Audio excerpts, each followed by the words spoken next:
So greetings of the day. We are very lucky that in our G.H.G. Khalsa College of Education, Gurusar Sadhar, today we have a special guest, Prof.Sachidananda Mohanty ji. He is a former Vice Chancellor, Central University of Odisha. We are lucky to have you, sir, in our institution. So first of all, from the side of the management, all the staff members and my students, we welcome you in G.H.G. Khalsa College of Education, Gurusar Sadhar.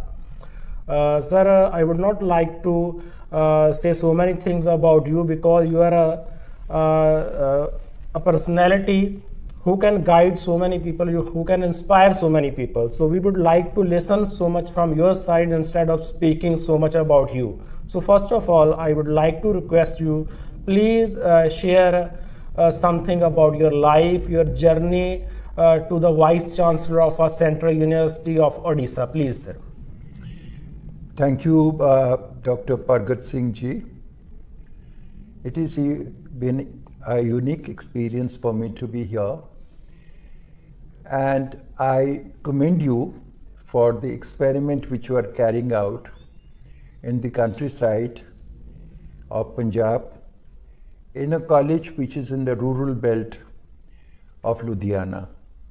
And I was delighted to see that this college, meant for education, degree in education, is catering to a section of the population which comprises largely the first generation learners in the nearby villages. That's the first thing that I would like to say. As regards the question that you posed me,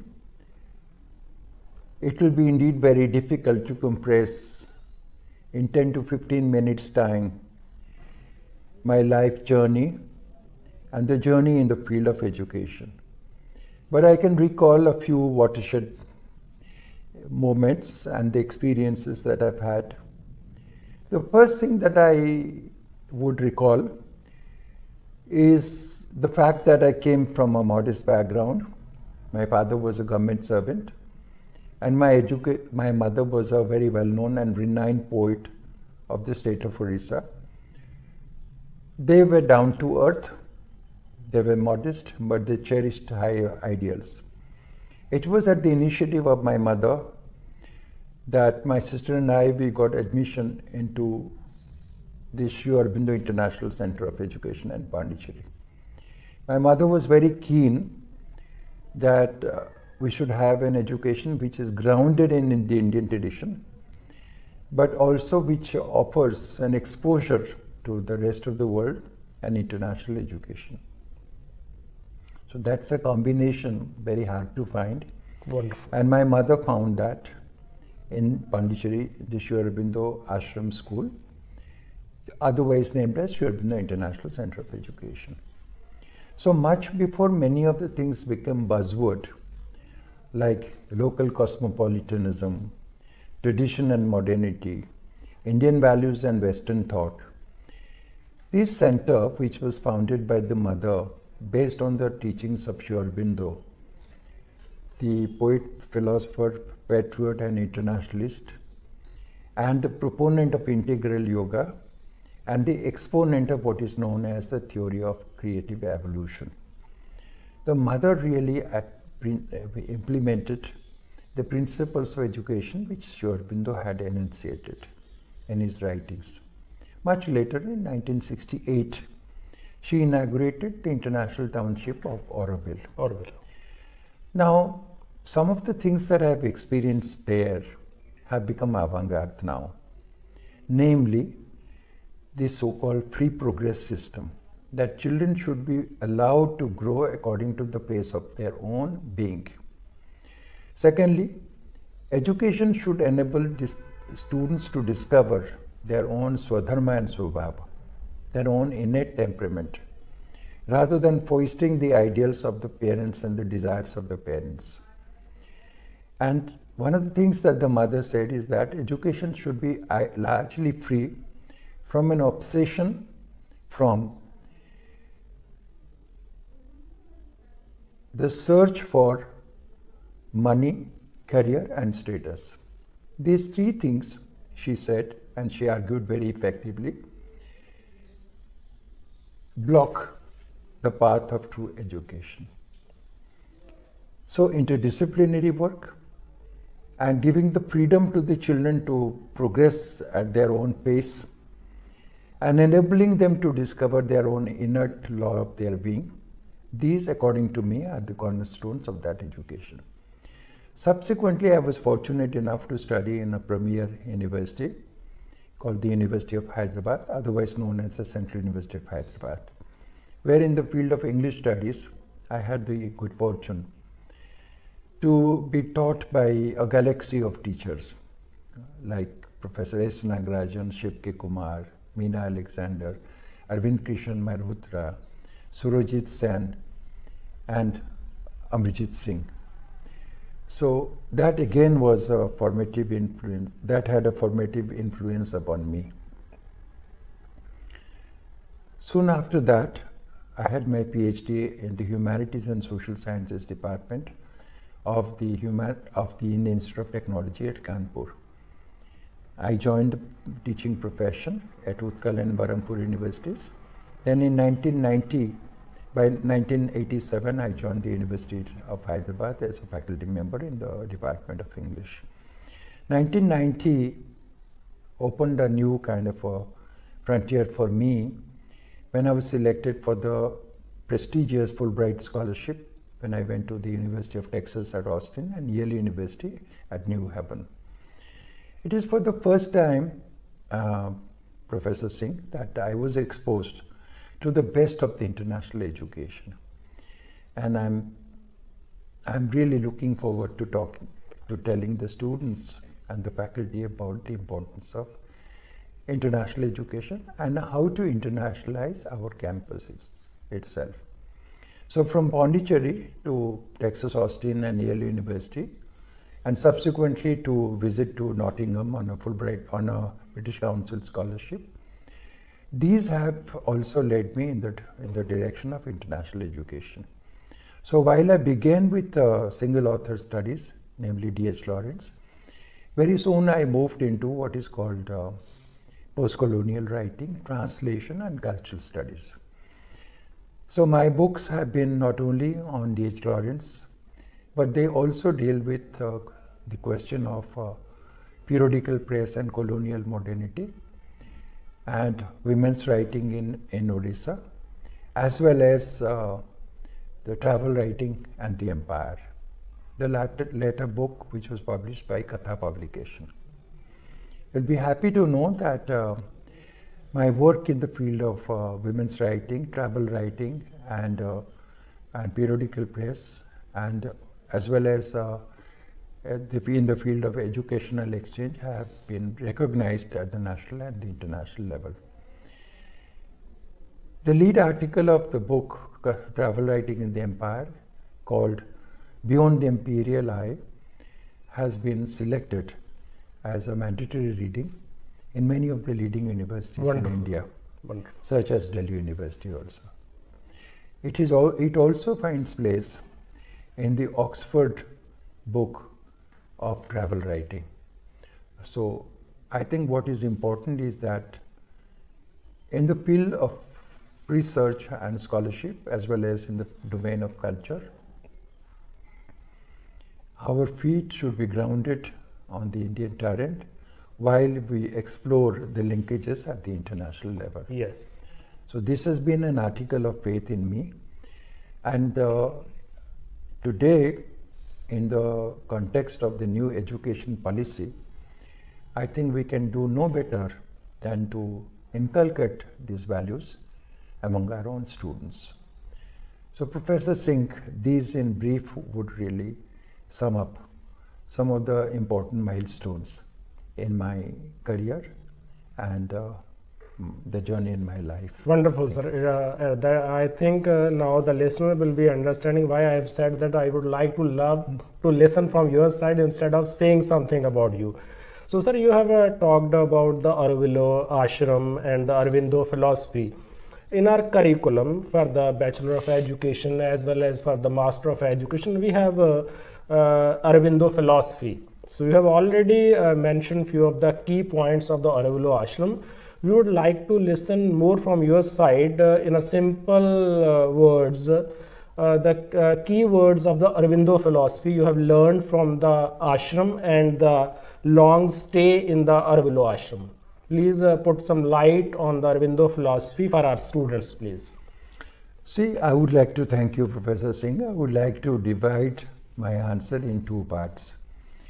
The first part would be to talk briefly about Aurobindo's philosophy of education and its extreme relevance today. In the beginning of the 20th century, Aurobindo wrote a few articles entitled A System of National Education. Because he was in Baroda, he had just returned from England and he had read the Indian classics like the Mahabharata and the Ramayana.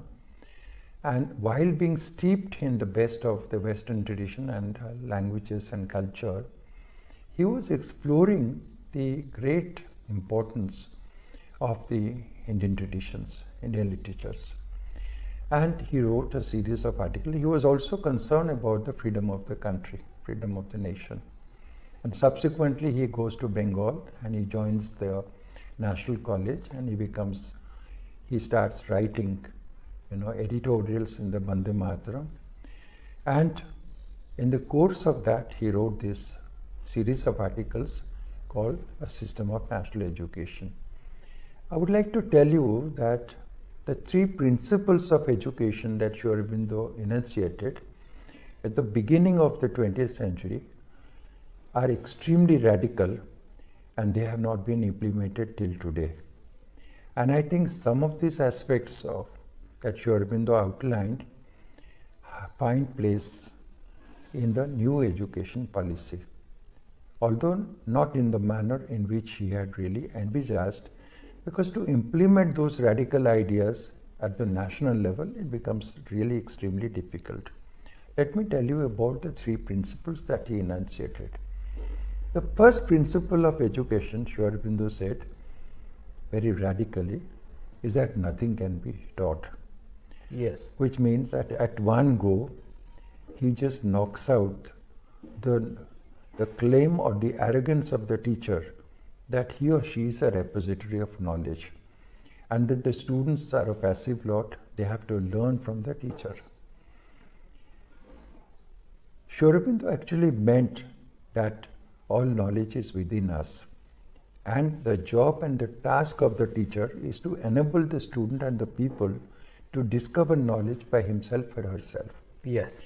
This is also in accordance with the teaching of Socrates, who said, know thyself, that I am not here to give you knowledge or wisdom. Therefore, the dialogues that you find among Socrates and Plato and Aristotle, basically reflect this approach, although both of them came from different cultural and different epistemological background and different worldview, the West and the East.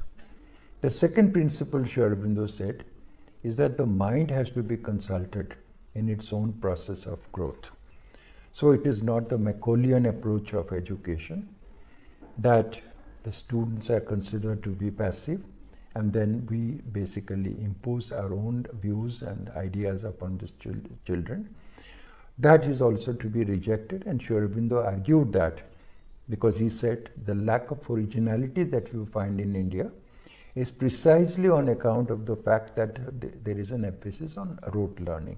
Yes. So rote learning is to be rejected because rote learning creates a kind of a passivity in students and basically create a derivative approach to learning.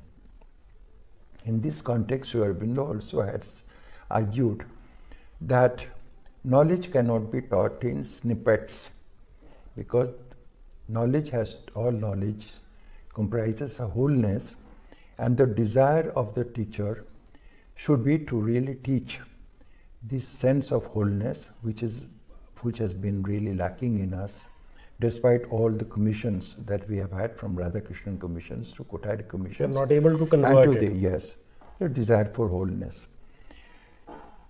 To teach all disciplines in a fragmented manner, of course, many department disciplines, centers of learning, departments and streams of learning were created in due course due to various reasons, including the desire for creating separate turf between sociology, anthropology, economics and political science, philosophy and other disciplines.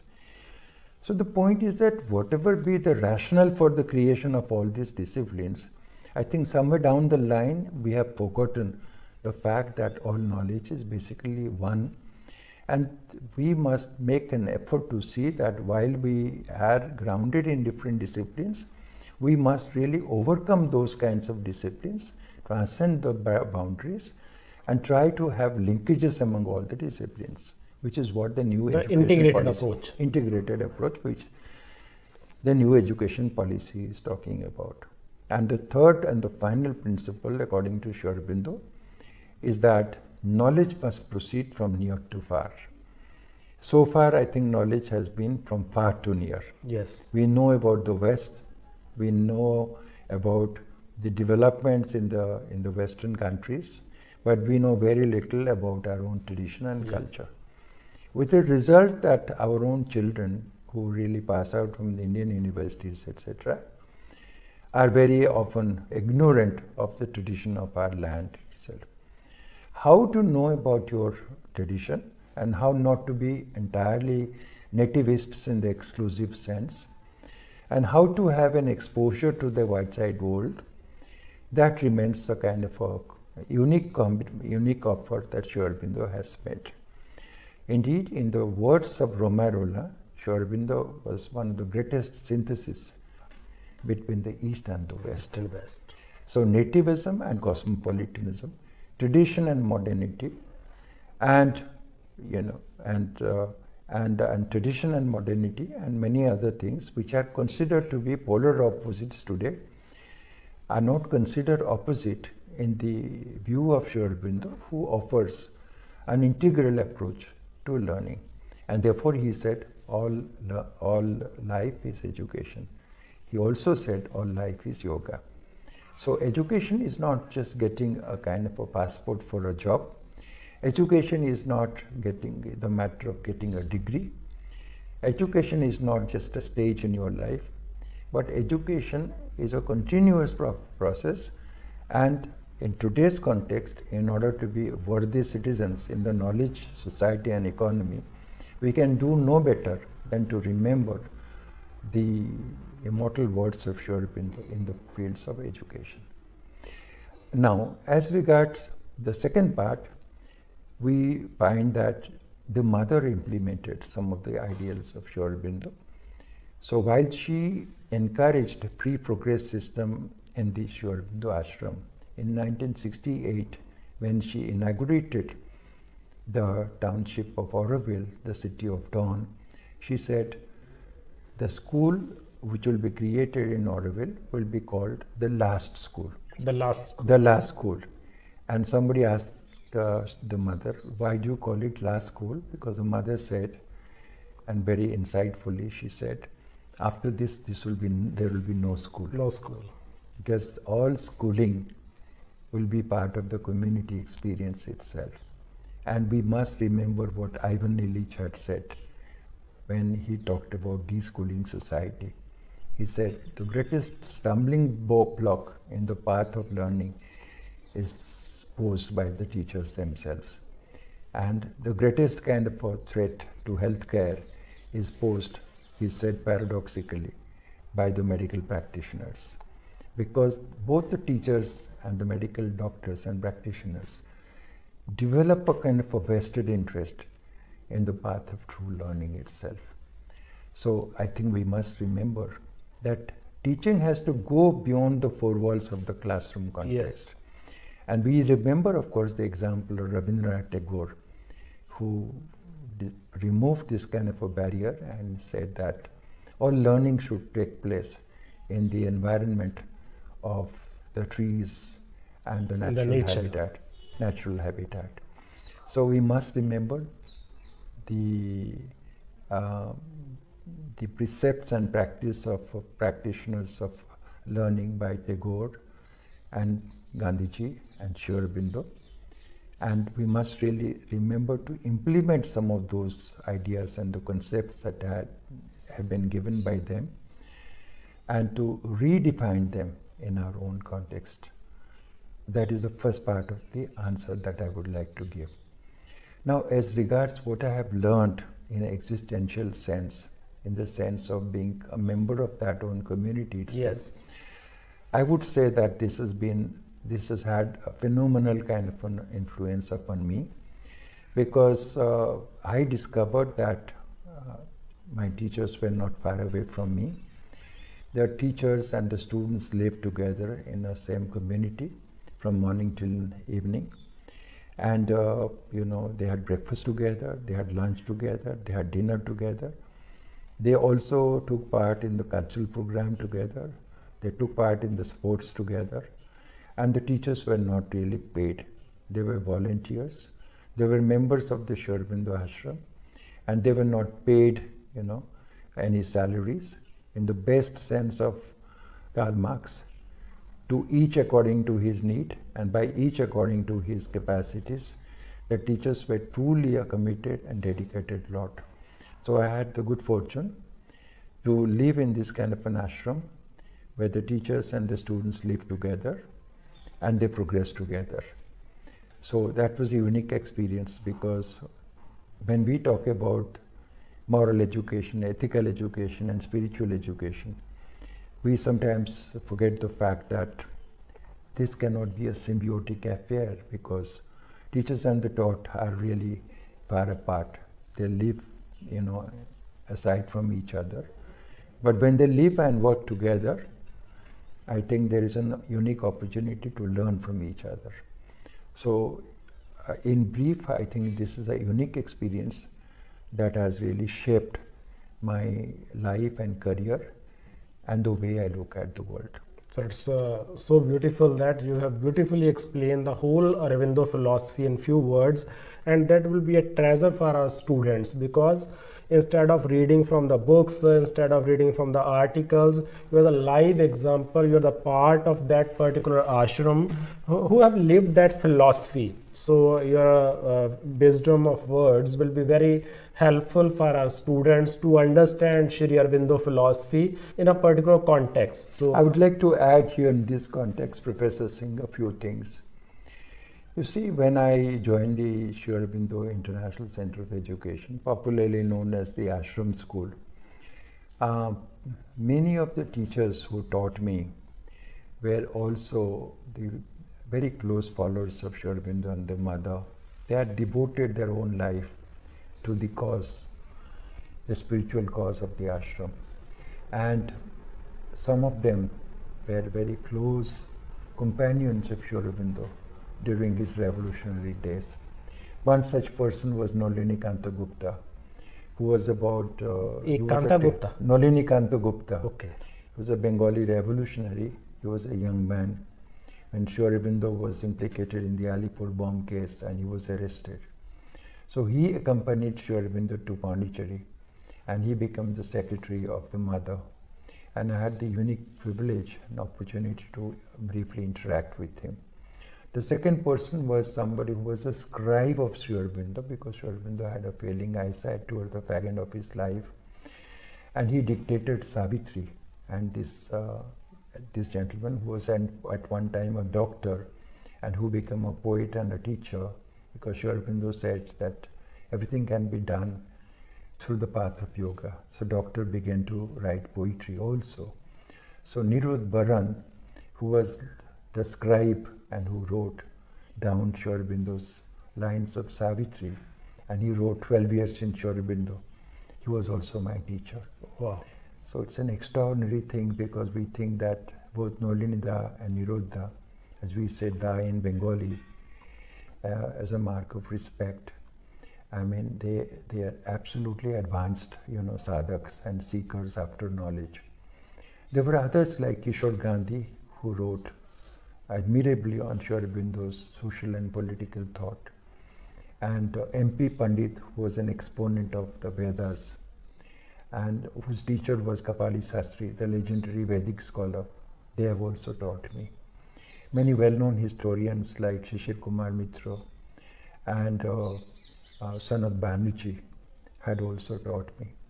So I think I found in them an ocean of knowledge and a commitment to a set of values which is generally not seen in teachers, because when we talk about our teachers and professors and we are impressed by them, we basically look at them as developmental beings with intellectual ability.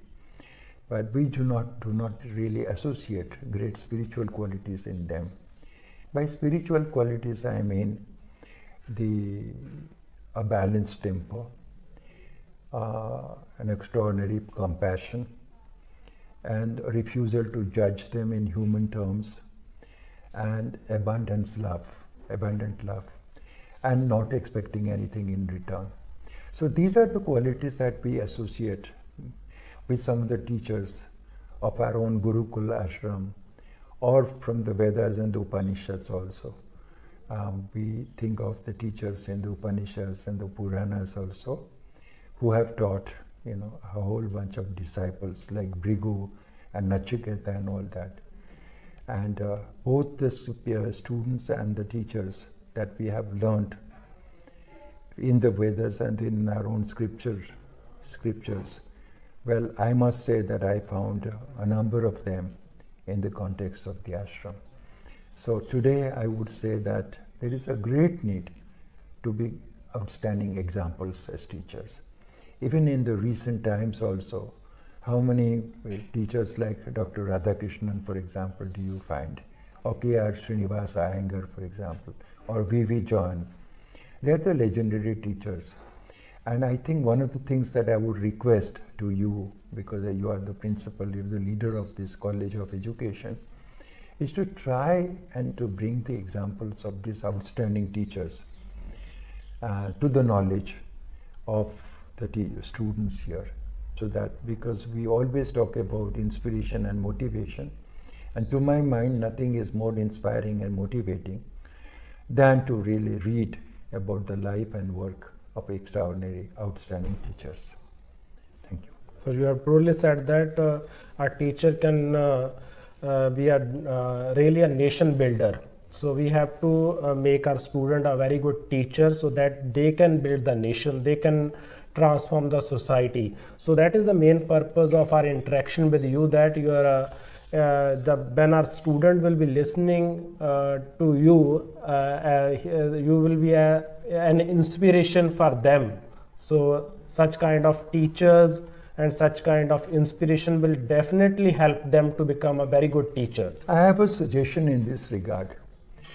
You see, the modern education, the secular educational system that we have adopted for ourselves in the East and the West, there are many good things going in this system, and I have no quarrel with that.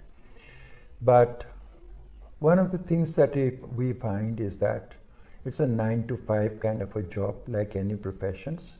And at the end and before also, the students live in separately and the teachers live separately in their own houses. The students live in the dormitory and the hostels, and the teachers go to their own houses. They have their own kind of a life, their own families. But if you think of the ancient India, if you think of ancient Greece, for example, those divisions really did not exist. For example, we don't know that, we know for sure that Socrates did not have some private life of his own. We have heard that whenever students wanted to go in Athens, they could go to meet Socrates at any time. They didn't have to fix up some kind of an appointment with Socrates. Similarly, when we think of the Kauravas and the Pandavas and all this, the students and the pupils who went to the Gurukul ashram, they did not really, they lived with the teacher. Whether it is Agastya or Lopamutra. A close interaction between the teacher and student. Not more than close interaction, they actually live with the together. family. together with the family of the teachers. The teachers and their spouses and the family did not think that it was a source of disturbance for them. Yes. But today somehow we feel we are so obsessed with timing, because I think there is a lot of fear that the students will come to know about our weaknesses when we live close by. Yes. I think that is a desire, need, there's an apprehension and the fear, which is why I think those kinds of separate spheres have been created for working hours and for living hours, for example. So I would like to suggest that at least once or twice a month, for example, the students should be encouraged to come and have some quality time with the teachers and their families. This is something which is not done.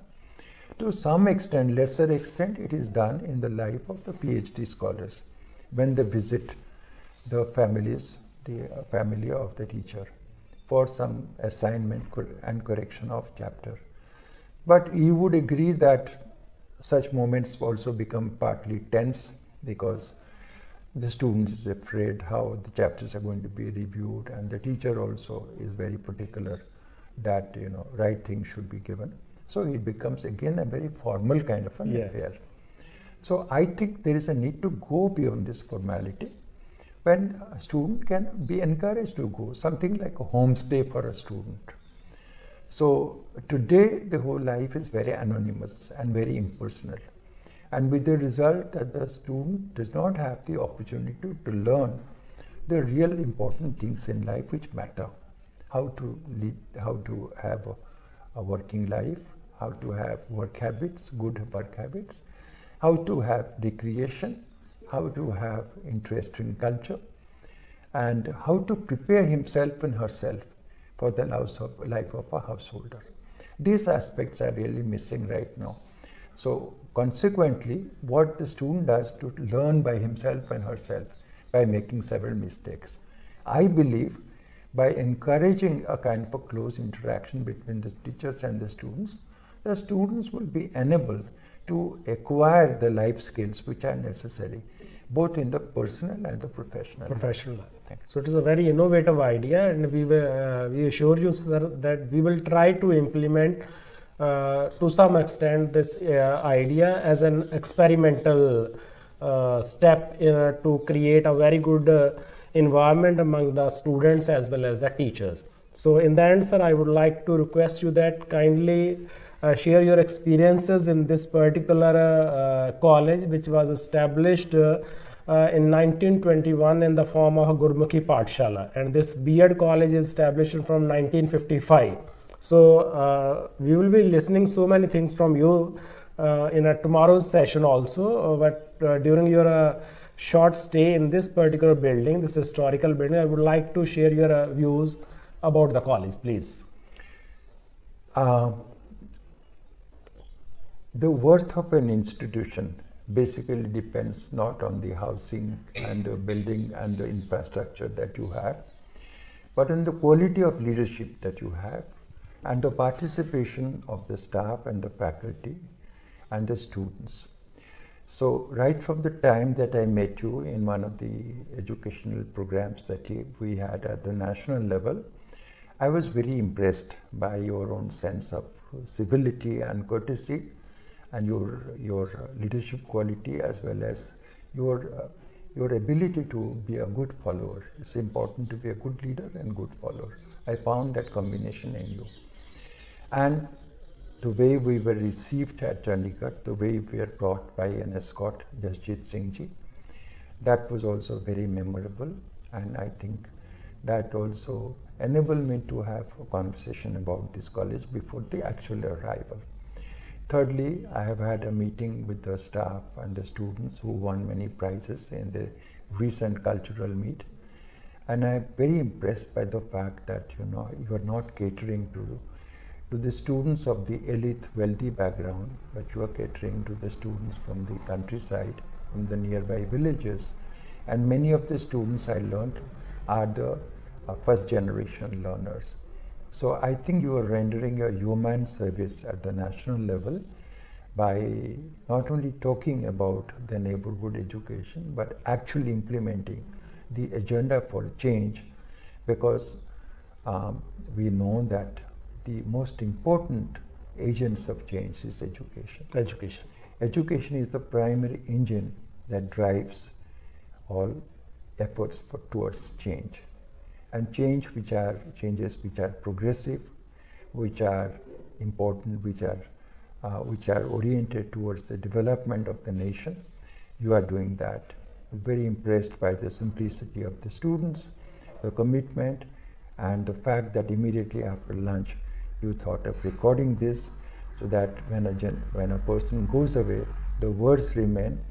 And as we see that the audiovisual means are very powerful, and they are far superior to reading the printed words in the text. So I'm very thankful to you. I'm very happy to be here. I'm gratified with the hospitality that you have offered, and I really look forward to spending the next day tomorrow. And as we say that once somebody comes as a guest, and if there is a lasting impression on him or her or the institution, I think we remain friends forever. And I think you can contact me for any help, any counseling, any sense of direction that you have in future as well. Thank you very much. Thank you very much, sir, for your precious time to interact with us, and this will be a treasure for us to share with our students. We would love to listen your talk again and again, and we will try to draw out some good points from this interaction, and we will assure you that we will try to implement some of the things in our college. Thank you very much, sir, for Most welcome. talking with us. Thank you for this conversation. Thanks a lot.